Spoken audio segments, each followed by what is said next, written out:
Você pode se sentar. É tão bom relembrar essas canções que falam do Messias, né? Me recordo que na minha infância e juventude a gente cantava uma canção na igreja que dizia assim: glória para sempre ao Cordeiro de Deus, à raiz de Davi, ao leão de Judá, aquele que venceu e o livro abrirá. O céu, a terra e o trono, tudo se prostrará diante dele, pois Jesus Cristo é o Senhor. Até o final do ano, se Deus permitir, nós vamos trabalhar com vocês uma nova temática que começa hoje, que é o Messias. Falar do Messias é falar do Messias que foi prometido, do Messias que foi acolhido, Messias que foi anunciado pelos anjos, adorado pelos pastores, adorado também pelos magos do Oriente, reconhecido por Simeão e por Ana, o Messias que foi esperado, honrado. Qual é o propósito com essa série? É de exaltar a Jesus, o Messias. É fazer com você voltar os seus olhos para o Messias, para Jesus, o Salvador. Quando a gente fala sobre Messias, nós entendemos que não é uma terminologia usada só para o cristianismo. Tem outras religiões que falam de Messias. No nosso caso, nós vamos trabalhar como cristãos a ideia Meshiá ou Machia, como se pronunciava no hebraico e no aramaico, de uma pessoa que desde Gênesis até o livro de Malaquias, o Velho Testamento, fora anunciado. Veja aqui você que nós estamos aqui lá no início de todas as coisas, em Gênesis 3. E lá tem uma profecia que fala de alguém que viria mais de 3.500 anos depois, e no mesmo jeito que foi declarado lá, vai acontecer aqui 3.500 anos depois. Então, durante todo esse período histórico, vocês vão encontrar em Gênesis, em Êxodo, em Levítico, no Reis, Crônicas, os Salmos, Isaías, Jeremias, Ezequiel, Daniel, Malaquias, tal. Vocês vão encontrar profecias acerca do Messias, do Machia, que é Jesus.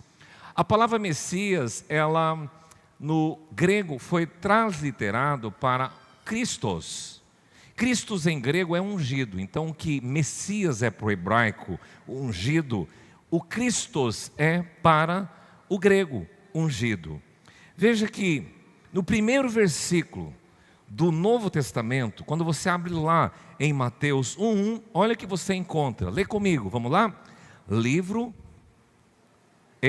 Vamos lá, juntos. Livro da genealogia de Jesus Cristo, filho de Davi, filho de Abraão. Eu escutava um testemunho de um judeu messiânico, um judeu que se converteu ao cristianismo. E esta expressão foi muito importante para ele, porque quando o judeu não lê o Novo Testamento, mas quando ele lê o Novo Testamento e descobriu que foi escrito Mateus por um judeu, e de que Jesus era judeu, e de que se menciona no primeiro versículo Davi, que era judeu, e Abraão, que era judeu, e ele descobriu que Jesus, Cristo, o que significa Cristo? Em grego, acabei de falar para vocês, Machia, Messias. Então ele entendeu que tudo que estava escrito no Velho Testamento foi convergido no Messias, que é Jesus. Inclusive um desses testemunhos, você pode procurar depois nesse site, achei interessante, tira uma foto se você quiser ouvir uns testemunhos legais de judeus que se converteram ao cristianismo por causa de entender Messias. Num desses testemunhos, desse depoimento, ele começou a ler e falou: quem é que colocou Jesus aqui em Isaías 53? Porque quando ele leu de novo Isaías 53, ele conseguiu olhar para esse Messias que veio, foi traspassado, foi levado como ovelha para o matadouro até a morte e tal, foi tudo descrito. Então ele começou a compreender que o Jesus era o Messias prometido. Os judeus não entendem até hoje que Jesus era o Messias. Por que motivo? Porque há uma profecia no Velho Testamento de que fala de que o Messias viria nas nuvens com poder e glória. E você vai encontrar essa profecia de tal forma que eles começam a pensar que Jesus viria assim. Mas tem uma profecia no Novo Testamento que diz que ele entraria com um jumentinho em Jerusalém. Onde está o dilema? falava os dois textos, os dois profetas sobre o Messias, porém, em tempos distintos. Porque o Messias que veio montado no jumentinho entrou em Jerusalém, é esse Messias que a gente conhece na Bíblia de Mateus 21, que fala da entrada triunfal de Jesus em Jerusalém. Mas o Messias que vem com poder e glória é o Jesus que virá agora numa segunda vinda. Esse é declarado também o Messias. Então para eles não compreenderam e não entenderam. Até hoje o judeu de carteirinha está aguardando quem? O Machia, o Messias. Porque ainda não perceberam, não abriram os seus olhos para perceber que Jesus Cristo é o Messias. Nós temos alguns textos messiânicos. Eu queria que você abrisse comigo no Salmo 2. O Salmo 2 vai falar sobre o Machia, ou o Messias. E o texto bíblico diz: por que se enfurece os gentios e os povos imaginam coisas vãs? Os reis da terra se levantam e os príncipes conspiram contra o Senhor e contra o seu ungido, dizendo... Veja aqui, quando Jesus nasceu, teve um rei que mandou matar todas as crianças de Belém. Quem foi esse rei? Herodes. Aqui está dizendo, os reis da terra se levantam. Era o rei Herodes. E os príncipes conspiram. Fala para a gente, magos, quando vocês forem visitar um menino que nasceu, que é rei em Israel, avisa para a gente também adorar. Conspiração de Herodes. Rompamos os seus laços e sacudamos de nós as suas algemas. Ri-se aquele que habita nos céus. O Senhor zomba dessas pessoas. Na sua ira, a seu tempo, lhes há de falar, e no seu furor os confundirá. Deus vai fazer isso. Agora é Deus dizendo: eu, porém, constituí o meu rei sobre o meu santo monte Sião. Deus dizendo que o Filho viria e governaria sobre o monte Sião. E proclamarei o decreto do Senhor. Ele me disse: tu és o meu filho, e hoje eu te gerei. Pede-me, e eu te darei as nações por herança, e as extremidades da terra por tua possessão. Com vara de ferro as regerás, e as despedaçarás como um vaso de oleiro. Agora, pois, ó reis, sede prudentes. Deixai-vos advertir, juízes da terra. Servi ao Senhor com temor e alegrai-vos nele com tremor. Beijai o filho para que não se irrite e não pereçais no caminho, porque dentro em pouco se lhe inflamará a ira. Bem-aventurados todos os que nele se refugiam. Eu já vi gente interpretando a Bíblia, porque às vezes as pessoas pegam a Bíblia e vão pregar e pensam que é simples assim. Por exemplo, eu já vi: olha, você tem que exigir isso de Deus. Pede-me e eu te darei as nações por herança. Isso é para todo mundo? É para quem esse? Para o Machia, para o Messias. Está falando do Messias. E às vezes as pessoas se apropriam de coisas que não são delas. E vou te dar as extremidades da terra por tua possessão. É isso, Filho de Deus. Aqui está dizendo do Messias. Está falando de Jesus. O nosso tema hoje é esse: o Messias prometido. Pois bem, a primeira profecia que fala do Messias está em Gênesis 3,15, que está lá no início, está dizendo assim: porém inimizade entre ti, Satanás, e a mulher, e entre a tua descendência, Satanás, e o descendente da mulher. Quem é que nasceu descendente da mulher gerado pelo Espírito Santo? Jesus. E este descendente te ferirá a cabeça, porque a Bíblia diz que o Senhor, e nós podemos esmagar a cabeça da serpente, mas a serpente ferirá o calcanhar. Jesus foi traído, calcanhar é traição. Então essa profecia de Gênesis 3,15 se concretizou em Jesus em corpo manifesto quando ele veio. Curiosamente, então, nós podemos perceber que existem vários salmos, como de Gênesis a Malaquias, temos profecias. Existem alguns salmos que são chamados messiânicos. Os mais famosos e conhecidos são o Salmo 2, o Salmo 22, o Salmo 110 e o Salmo 116. Nós temos 16 salmos messiânicos. Salmos messiânicos é que falam detalhes da vida do Messias que viria. Agora, eu quero pensar com base nesse Salmo 2, 3 coisas. Eu queria que você repetisse comigo: o Messias prometido, pelas profecias, pelos servos do Senhor, inspirados pelo Espírito Santo, e pela soberania divina. Senhor, fala ao nosso coração e usa-nos para proclamar a Tua palavra com autoridade, em nome de Jesus. Amém. Vamos falar sobre este Messias prometido, em primeiro lugar, pelas profecias. São mais de 300... Por que vocês apagaram a luz? Obrigado. São mais de 300 profecias no Velho Testamento. Alguns catalogam 328 profecias. Outros dizem que são 365 profecias acerca do Messias. E as profecias têm um detalhe curioso, porque além de falar alguma coisa aqui acerca de um futuro lá longe, elas foram muito meticulosas. Elas falam de detalhes que é uma coisa maluca você começar a entender as profecias. Como é que alguém, 3.500 anos, fala alguma coisa que vai acontecer aqui com ricos detalhes? É assim que são as profecias acerca do Messias. E todas elas se cumpriram. Isso para mim traz uma credibilidade. Quando a gente fala de profecia, nós estamos falando de um conceito. Por exemplo, algumas pessoas entendem profecias são revelações do futuro acerca de alguma coisa que Deus vai realizar na história, na vida de uma pessoa, na vida de uma nação. É um anúncio, um pré-conhecimento lá atrás de alguma coisa do futuro. O profeta do Velho Testamento, e é importante que você saiba isso, nós temos 3 ofícios no Velho Testamento. Ofícios são incumbências que Deus trouxe para estruturação da história de Israel. Quais eram os 3 ofícios? Profeta, sacerdote e rei.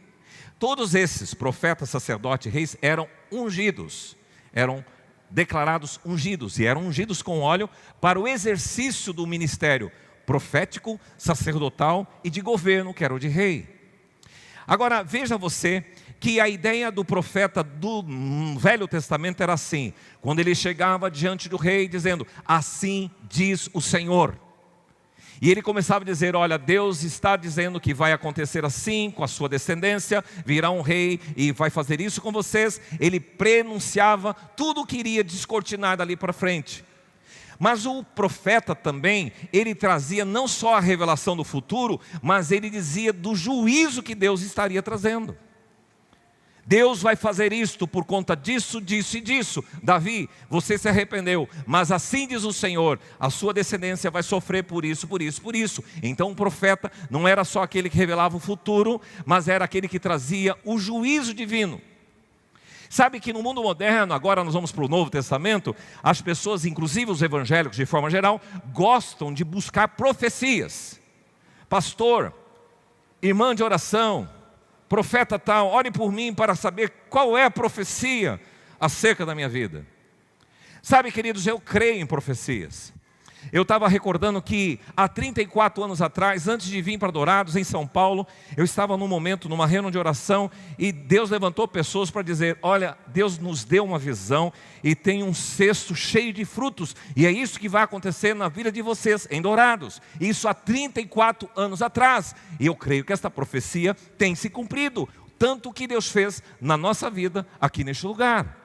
Então eu creio em profecias. As profecias do Novo Testamento são dons que o Senhor Deus dá, o dom de profeta, para que essas pessoas possam fazer 3 coisas: edificar, exortar e consolar. Está lá registrado na Bíblia que o dom de profecia hoje ele é utilizado para essas 3 funções: edificar pessoas, construir fundamentos, para exortar, para encorajar, para corrigir e para consolar as pessoas. Então é importante que vocês tenham noção de que o Messias prometido foi feito promessas através de profecias. Veja que, onde é que está o cumprimento da profecia de Salmo 2?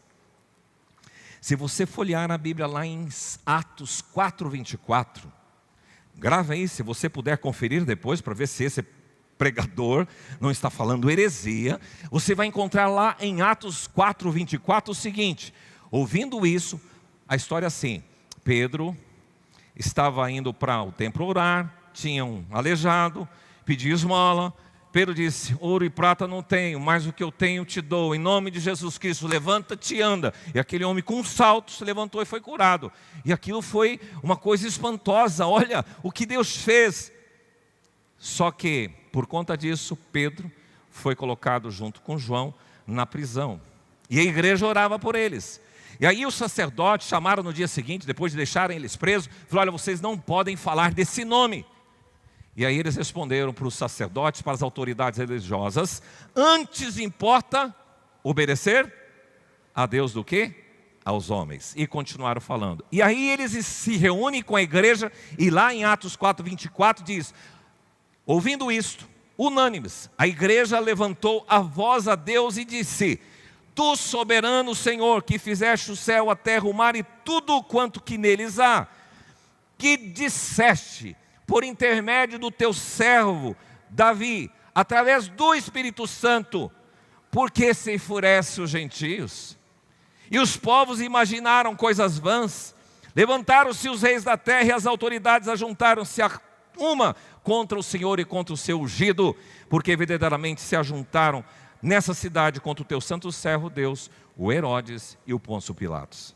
Olha só, a igreja do primeiro século tinha noção profética, conhecia o Salmo 2 e sabia que ali estava sendo dito acerca de Jesus. E quando eles viram tudo o que aconteceu com Jesus: Senhor, aqui se cumpriu o que disse Davi no Salmo 2. Por que se enfurecem os gentios? Por que conspiram contra o Messias? Porque a gente viu isso em Herodes, a gente viu isso em Pôncio Pilatos, a gente viu isso nos gentios, e a gente viu isso na gente do teu povo.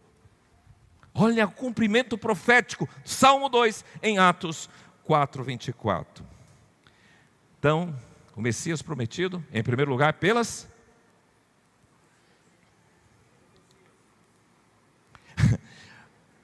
o Messias prometido, em primeiro lugar, pelas... Muito bem, obrigado. Segundo lugar, o Messias prometido por quem? Vamos ler juntos?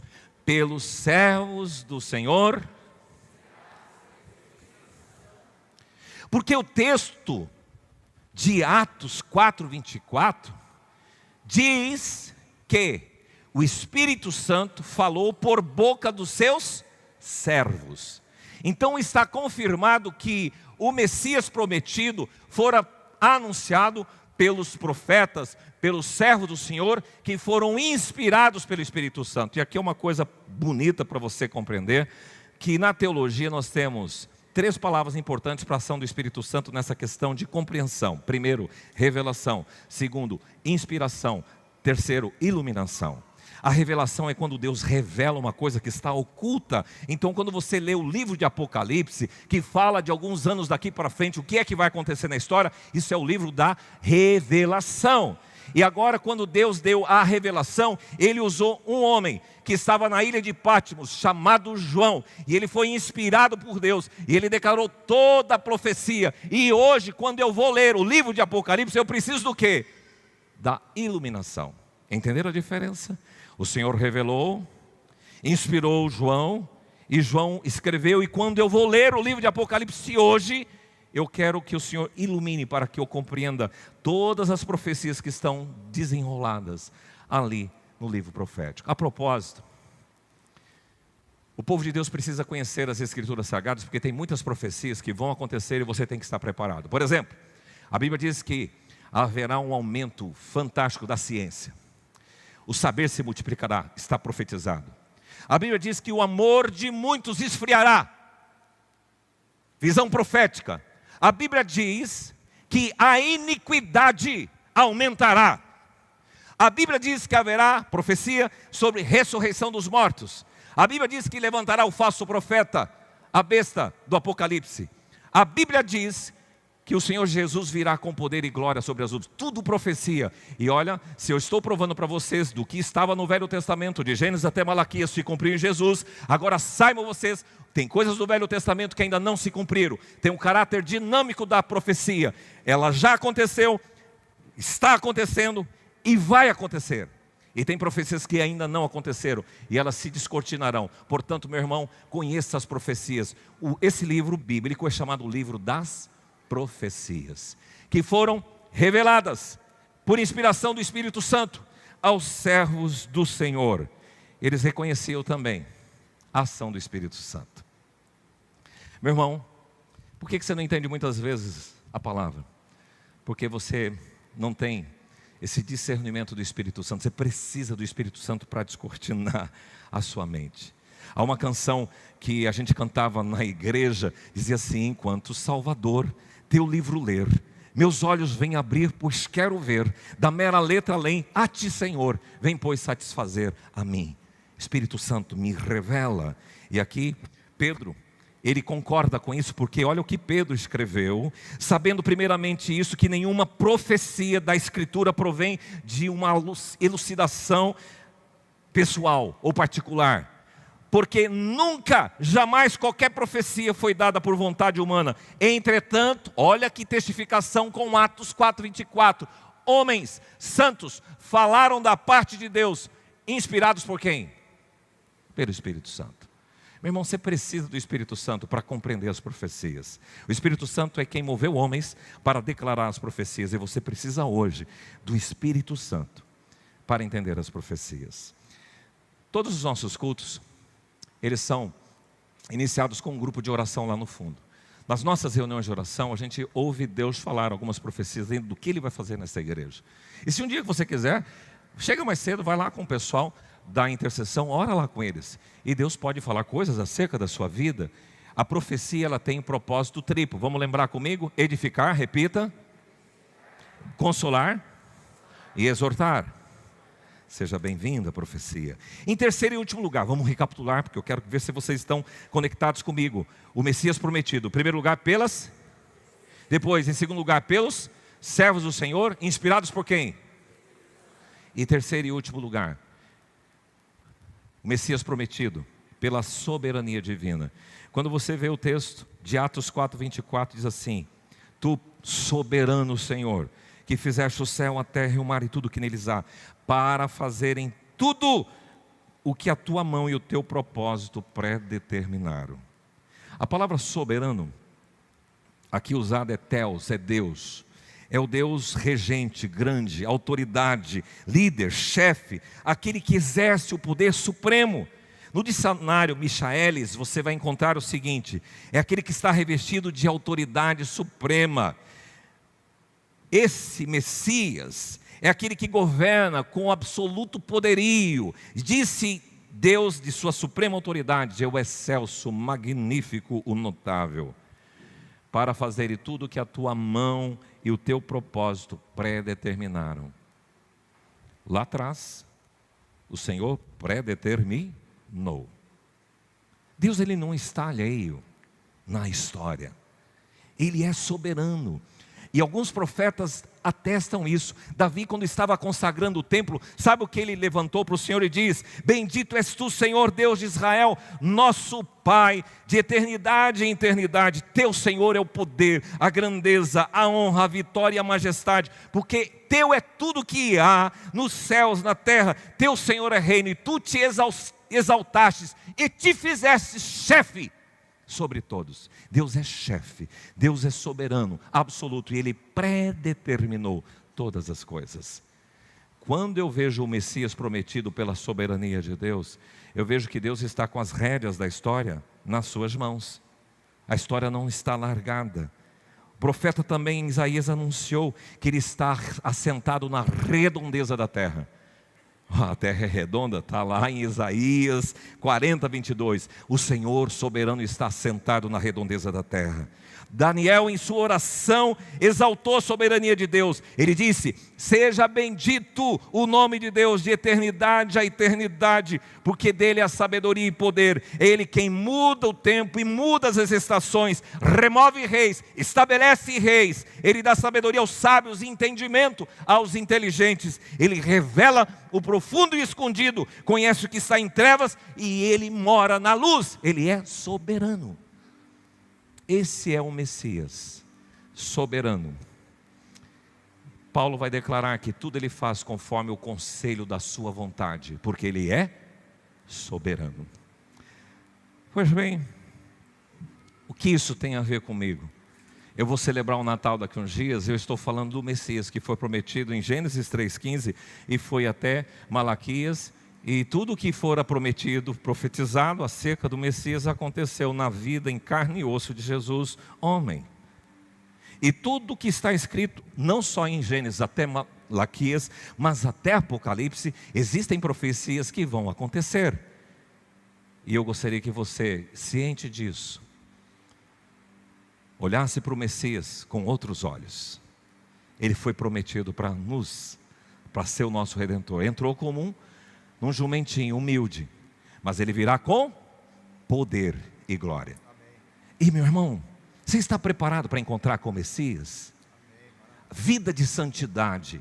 Não brinquem com Deus, porque esse Messias que virá, não virá pacífico, bonzinho, mas ele vem com justiça. E aí ele vem com uma outra conotação. Prepara-te para você encontrar com o Senhor teu Deus. Que você possa crer nas profecias, buscar mais o livro das profecias, pedir a iluminação do Senhor para compreender as profecias. E ciente da soberania de Deus, você seja mais humilde, você se prostre mais, você se fortaleça mais, dizendo: eu estou seguro no Deus da história. Quero convidar você a se colocar em pé. Esta canção diz: tu és soberano sobre a terra, sobre os céus, tu és Senhor absoluto. Tudo o que existe acontece, tu sabes muito bem. Vamos declarar essa canção? E que você possa, com temor, receber o Messias bem dentro do seu coração e estar ciente de que Ele é soberano sobre tudo.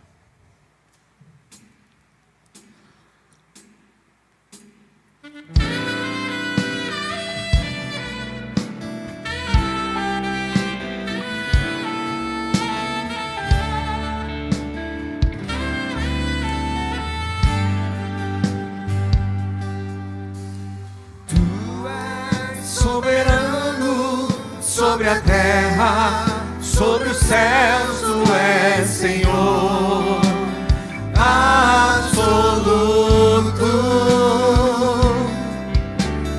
Tudo que existe acontece, tu sabes muito bem. Tu és tremendo, tu és soberano. Tu és soberano sobre a terra, sobre os céus, tu és Senhor absoluto. Tudo que existe acontece, tu sabes muito bem. Tu és tremendo. E apesar da glória dele, e apesar dessa glória que tem, Ele se importa com você. tu te importas comigo também. Esse amor tão grande eleva-me, amarra-me a ti. Tu és tremendo. Senhor, que esse Messias profetizado, encarnado agora, possa ser reconhecido entre tantas pessoas da nossa geração, também entre a nação israelita, que não tem percebido que Jesus é o Messias. Pai, mas ciente de que esse Messias prometido pelos profetas, também foram inspirados pelo Espírito do Senhor. E ainda hoje o Senhor tem profecias com o propósito de edificar, de consolar, de exortar pessoas. Pai, que esta palavra aqui desse púlpito nesta noite seja uma palavra profética para a vida deste homem, para a vida desta mulher, a fim de que, Senhor, se prostre, a fim de que, Senhor, trema diante da tua glória, diante da tua majestade e diante de tantas profecias que haverão de cumprir. Faz isso, Senhor, na tua igreja. Ser exaltado, Messias, para todos sempre, em nome de Jesus. Amém e amém.